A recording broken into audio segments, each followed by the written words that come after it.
Nangunguna sa online poll si Kim Chiu, kinakabog sina Nadine Lostre at Bea Alonzo. Nagsimula na ang online poll para sa Outstanding Asian Star ng Seoul International Drama Awards 2024. Exciting ang magaganap na botohan dahil ilan sa mga naglalakihang Filipino celebrity ang nominado at naglalaban para sa nasabing award. Habang isinulat ito, nangunguna sa nagaganap na online poll si Kim Chiu ng teleseryeng Linlang na may 54.78 o higit sa kalahati ng lahat ng boto. Pangalawa, ang award-winning actress na si Nadine Lostre na may 20.38% ng kabuuang boto. Nominado siya para sa thriller series ng Prime Video na Road Killers. Sumunod sina Crescia Viaj at Jerome Ponce ng Viva One series na Safe Skies Archer,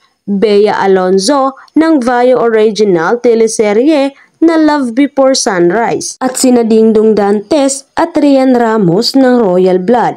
Malaki pa ang chance na mabago ang ranking, kaya ngayon pa lang ay mega effort na ang pagboto ng mga fans ha. Hanggang July 14 pa, pwedeng bumoto para sa mga Outstanding Asian Award.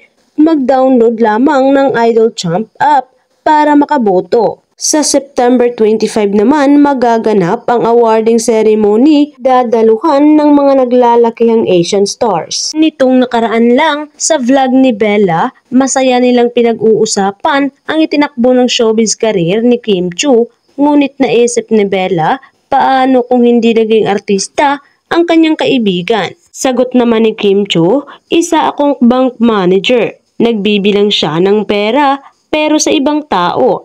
Makulit na dinagdag ng lead star ng What's Wrong with Secretary Kim. Gayunpaman, sinabi ni Bella na para sa kanya'y Queen of Character Development si Kim Chiu. Ito ay dahil sa marunong itong tumanggap ng iba pang komento. Ginagawa itong positibo para sa kanyang ikabubuti. Nasabi rin ni Bella na isa si Kim sa matuturing niyang most successful friend. Matatandaang bukod sa pagiging aktres, kamakailan ay pinasok rin ni Kim ang pagninegosyo ng sariling brand ng mga bag. Bukod dito, naikwento rin ni Kim ang mga taong naging tulay sa tinatamasan niyang tagumpay ngayon sa showbiz. Si Kim Chiu ay unang nakilala sa mundo ng showbiz matapos siyang tanghalin bilang big winner ng kauna-unahang Pinoy Big Brother Teen Edition. Bukod sa kanyang husay sa pag-arte, nagkaroon din siya ng maraming proyekto dahil sa husay niya sa hosting at pagsasayaw. Nagkaroon din siya ng mga kanta kagaya ni Mr. Right sa mismong Pingyu.